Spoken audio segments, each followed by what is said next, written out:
Hello there, World of Tankers. Welcome to the channel. Hopefully all of you are doing well out there. I'm of course your host, Drudels Blitz, and in today's video, we are yet again doing another versus video. This time, the Amx 50B, of course a tier 10 French heavy tank being a clipper as well, compared to the brand new tier 10 Swedish auto-reloading heavy tank, the Kranvagn. This has been a really suggested thing in the comments down below, so of course if you want to see other comparisons, maybe the T57 heavy versus the Kranvagn as well, please let me know, because I'll make sure to do a video like that. So we're going to be starting off with the Amx 50B. What is good about this vehicle and what is bad? Well, first of all, for a clipper, it's got very nice standard damage per minute, sitting at 2,954. If you're putting on the vents, I think you're able to just get it up to 3,000, as you can see there. So pretty dang nice that it is a clipper sitting at 3,000 damage per minute. That is an extremely high number, way higher than the 1,900, which is in fact the worst at tier 10 mounted on the Kranvagn. Now, the other great thing about the Amx 50B is the mobility. This tank is able to go 50 kilometers per hour forward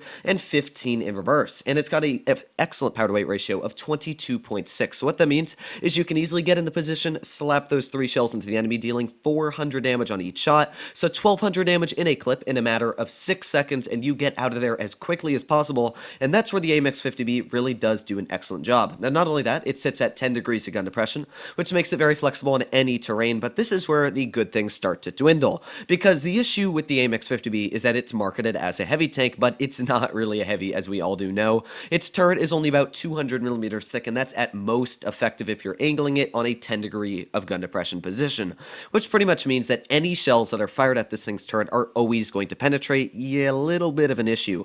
Not only that, the side armor on this vehicle is 30 millimeters thick. It's something like 35 or 30, which means that any high explosive shells that people do know how to shoot HE at you are, of course, always going to penetrate. So when playing this tank, you got to be very, very attentive. You got to know what's going on the enemy team. You got to know when to push, where to push, and of course, how to push, because that's something that's very, very important. But the nice thing about this vehicle is because it has so many hit points, it's actually sitting at, what, 2,600 there, you can see. So it's sitting at 2,544 hit points, which makes it very nice. You're actually able to trade shots with the enemy. So let's say the enemy E100 shoots me. Well, I can shoot him back for twice the amount of hit points. He's going to shoot me with a standard shell. So that is one very nice thing, is where it's able to deal so much damage in a singular clip.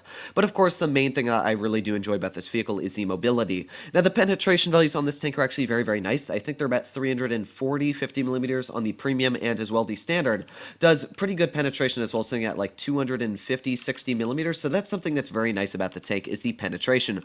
But at the same time, I did just miss a shell there, so I'm going to reload the clip, because of course there's no point to keep some vacant shells on the vehicle out in the open. So we got the IS-4 over to the side, and I might want to try and get that IS-4, but at the same time I got to be very careful on what I am pushing on, because again, if I make a mistake, if I pull out too far or anything like that, it of course is not very good for a vehicle like the Amx 50B. So we got the IS-4 off to the side. Let's see if we can get some nice shells into him. There's one nice shot into the IS-4. Doesn't look like we're going to be able to get any more out into him, at least currently. So I'm going to push off to the side here. We'll see if we can shoot anybody else. Actually, we got the side of the IS-4 once again, and you know what? It was obviously worth it to get 2 shells into him, for him to only get 1 shell into me. And last up, we got the T92E1, who we're hopefully going to be able to get a nice HE right in the rear of. Now I'm going to reload my clip here. Going to fix, of course, Maya. Oof, I just watched that 183 absolutely demolish that poor player there. Now, normally I would rush that 183, but, well, actually I'm going to rush him now because he is a singular clip, but I wasn't going to rush him if he was less than or more than 1,200 hit points, should I say. But now that we do have a full clip loaded, I'm going to use that excellent mobility this tank does have, of course, get behind this 183, and there you go, get 2 very nice snaps right into the vehicle, and once again start reloading that clip as quickly as possible. Now, the Kranvagn's clip reload is 30 seconds, which, as you know, is terrible. What that means is when I'm trying to push on vehicles like this E100 here, not the 183, I would be sitting here constantly trying to reload, and that's obviously something you don't want to be doing with a very quick clipper. So the nice thing is that now I've got my whole clip loaded, and we're going to push right out behind this E100 here. Actually, looks like we're not going to be pushing directly out behind him, but now we got that 57 heavy. There's one nice snap into the 57's turret. Let's get another nice snap and reload that clip immediately back into cover, of course. That way I can spend as much time as possible reloading that clip, just in case vehicles like the enemy E100 start pulling out in front of me. So there you go. Only 8 seconds left before we've reloaded the entire clip, and of course that's where this tank is extremely deadly. It's just getting out the shells as quickly as possible. So there you go, and we're already starting to get out shells once again. So we've got our clip loaded. There's 2 nice shots into you, and we're going to quickly get around this corner and get a nice penetrating shot right into the track wheel of the enemy E100. So we're already sitting at 3,700 damage, and you can definitely see how this vehicle is extremely deadly when trying to get out those shells, because it really does just pound shell after shell after shell into the enemy tanks, and this is why the Amx 50B is now one of the best tier 10 heavies currently to grind for in World of Tanks Blitz, because of how deadly that clip is, how much mobility it has, and everything else combined. So I personally really do like playing the Amx 50B. It's got so much mobility, and it's got so much diversity, because the clip reload is only about, what, 20 seconds or so? It's sitting at a 18.38 second reload. As I said, the Kranvagn, the main issue with the vehicle is the clip reload is just awful. It's an auto reloader, of course, which is very different. You're able to reload each shell singularly, which you'll notice makes it very more flexible in certain scenarios. But the thing is that literally in the Amx 50B, 7 more seconds after the first shell, and I would literally have 3 shells loaded, where this tank, I'm only sitting at around 1.5 shells loaded. So it's definitely a lot worse on getting out the damage, but there's a lot of major advantages the Kranvagn does have. Now, talking about the mobility, the Kranvagn has a top speed of 30 kilometers per hour, which is extremely slow. That is actually one of the slowest heavies apart from the mouse in the game. So what that means is you're really going to struggle to get into position unless you do run the improved engine power, which is going to make you go 38 kilometers per hour forward. So it's not terrible, lasts for about 15 seconds, and you get it back, I think, every 80 seconds or so. So it's not awful on the mobility. You can use the improved engine power. Not only that, it has good mobility, so it's able to turn pretty quickly. The church reverse is very nice, so that's one really good thing about the vehicle. The other really nice thing is that it has armor. The only thing the 50B lacks, the real big killer, is that it doesn't have armor, and that's one thing that really sucks about it. If you've ever been watching my tournament streams, you'll notice that while 50Bs have that damage per minute, they really do get cucked immediately, and they get taken right out of battle when the enemy mediums and other vehicles start pushing on them, because you can shoot HE to the sides, you can rush them, and they really can't do much about it once they are on a clip reload. And of course, while the Kranvagn can't do much either, the first really nice thing about the Kranvagn is actually the hit points it's sitting on at 2,800. That is pretty much the same hit points as this E100 here at 2,900, so that's something that's really nice, as I can literally sit there and just take trades with the enemy, and even while I might not have as much damage per minute, I can still come out on the top most of the times. You can see I have to use my improved engine power boost there, so I can very easily rush into position at least as quickly as possible. And here we go, already trying to turn here. Yes, this 57 is turning with me, but once that improved engine power turns off, you can definitely see where the bad mobility definitely comes into play. So looking at the enemy lineup, they got a Kranvagn, they got a 57 heavy, they got the IS-4, and as well an E100. That, of course, is 4 tier 10 heavies, which means I'm going to be pushing over to the side here to see if we can get some shells into the enemy vehicles. I have 3 shells loaded in the clip.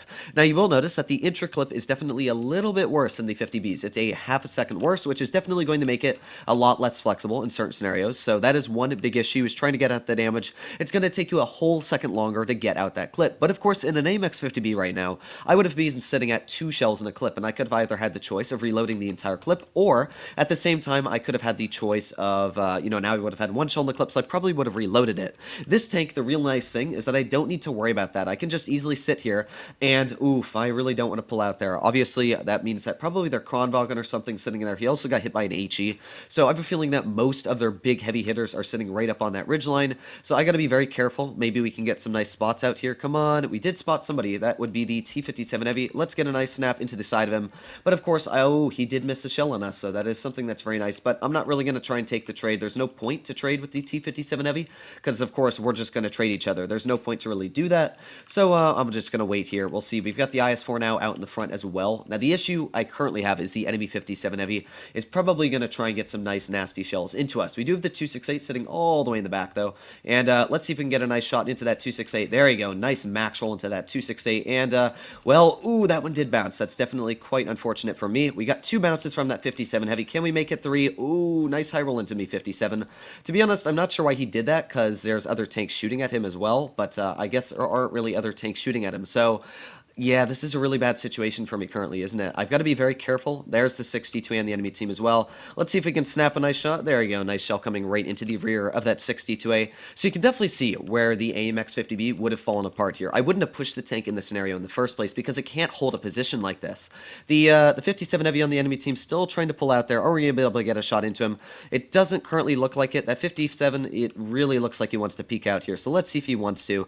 Come on, 57, try me. I don't think he wants wants to be fair. Oh, you know what? He might. Oh, we bounced him. That's definitely a big no-no there. We got the T-62A as well off to the side. Another nice snap into the T-62A. You can see where that nice accuracy really comes into play. I love the accuracy that this vehicle does have. It actually is really, really nice. The only thing I'm kind of worried about currently is, again, that 268 sitting all the way at the back of the map. That's definitely something that's extremely deadly. And judging that my team hasn't made a instant move at all to really push on the enemy team, that's something that I got to be a little bit wary about. So I'm still not sure what the enemy 57 is planning on doing, but currently I'm going to push a little bit up here to see if we can get some nice shots out, especially because my teammate did just finish off the enemy tank there. So let's see, we got the Kranvagn right out in the open. Ooh, that was very unfortunate for me, wasn't it? So Kranvagn's backing up, which means we can try and snap a shell. Ooh, beautiful shot right into the Kranvagn's turret, and it's not even worth it, to be fair, to try and get another one out. We got the IS-4 off to the side here, and of course I've got that clip, so I can sit here, I can wait for that clip to reload. That is our second shell in now, and of course the 50B would be way more flexible in this scenario, because it already would have had a clip loaded here, where the IS-4 can easily try and pull out and shoot me here. But at the same time, now that I have 3 shells loaded, this is where this vehicle becomes way more deadly, because of course I can kind of sit here and even take trades with the enemy IS-4. So there's one shot into him, and of course let's get one more shell in. Now he's probably going to pen me. Oh, and that hurt big time. That was a big hitting shell into the side of my vehicle here. We're going to try and back up to the quickest of my abilities, but it probably looks like we're going to die. Oh, you know what? We were able to back up. Thank Lord. Okay, that was very lucky for me, to be honest. But yeah, that WZ obviously getting a big, massive shell into the side of my tank. This E100 here, ooh, actually, nice shot from the 183, finishing off that player there. Again, I really got to be careful on what the enemy team's doing here. Let's see if we can get a shot into the Kranvagn, though. There's one nice tap into the enemy Kranvagn. Did not mean to shoot a heat shell, but you know what? It's not the end of the planet, because we got one nice shell into him. There's 2 nice shots, and we're still sitting at 4,700 damage, which, as you know, is an extremely respectable amount. So I've done my job in this game beyond I've needed to already. Now that WZ is looking right down that alleyway, but thankfully my 268 was able to finish him right off quickly as possible. Now I do have a very risky decision here. I can push up and try and get out the shots onto the enemy 268, which I'm going to do here. Oh, there's the E100 on the other side as well. We can't really do much to the enemy E100, and as well there's the 268. You know what? We're just going to push up. There's no point not to. I, of course, just want to get out as much damage as I can by now. There's no point to sit still, especially with only a minute and 50 seconds left on the counter. So let's push in here. It's a 6-2, so the chances of us losing this are about 0. So let's just make our way over here and see if we can get out yet again even a deadlier clip onto the enemy vehicles like the E100. So there is the enemy E100. There's one. Ooh, that was an unfortunate shell for me there, but let's keep aiming in. There's a nice penetration on the E100's turret, and of course let's aim one more shell in. Oh yeah, there was 2 nice heat shells right onto the E100's turret, and that's again where this tank is just so deadly, is getting out those big bursty shells onto the enemy tanks. And thankfully the E100 did actually miss the shot on me, so let's finish off the Object 268 who was about to shoot my teammate. And there you go, a fantastic battle played by the Kranvagn to really show you how it does play. Now sadly I wasn't able to speak that loud today. If you're wondering why I'm a little bit quieter, the people that are at least living around me are very quiet currently, and they are asleep because it is 2 in the morning. So yeah, pretty nice game for me playing so late at night. But again, you can see where the Kranvagn is such a deadly vehicle, because while it doesn't have great damage per minute, you can see that you can also sit in front of the enemy. So an Amx 50B, you have an effective 3000 DPM. And of course, while the clip really does help you out, that game you watched, I wasn't able to get out all of the damage capable, because, you know, 3700, by the way, is not a bad result at all. But the thing about the 50B is that you have to be in a good scenario to get out that damage. You have to constantly push it, you have to constantly pay attention. The Kranvagn, I could have sat there in front of the enemy tanks, and, you know, I did get unfortunately shot in the side by the WZ-113, but if that WZ hadn't have hit me, I could have easily duked it out with that IS-4, where a vehicle like the Amx 50B would have just been slapped by shell after shell. Like those shots we bounced from the 57 Heavy, you would have died in the 50B. That is the big take-home factor here, is the Kranvagn, in my opinion, is way more flexible, and I personally do actually enjoy playing the Kranvagn more. I know it's a very mixed and opinionated tank. A lot of people love it, and a lot of people hate it. I actually love the Kranvagn. It is currently my favorite tier 10 in the game. I actually rate this just above my 5A because of how well I'm doing in it. I'm currently sitting at an 81% win rate with 3,678 damage, so kind of cracked. But let me know what you guys think in the comments down below. Which tank you like better? Of course, if you enjoyed today's video and you want to see more like it, please make sure to smash that subscribe button down below. But other than that, hopefully all of you are doing well out there. Stay happy, stay healthy, and I'll see you in the next one.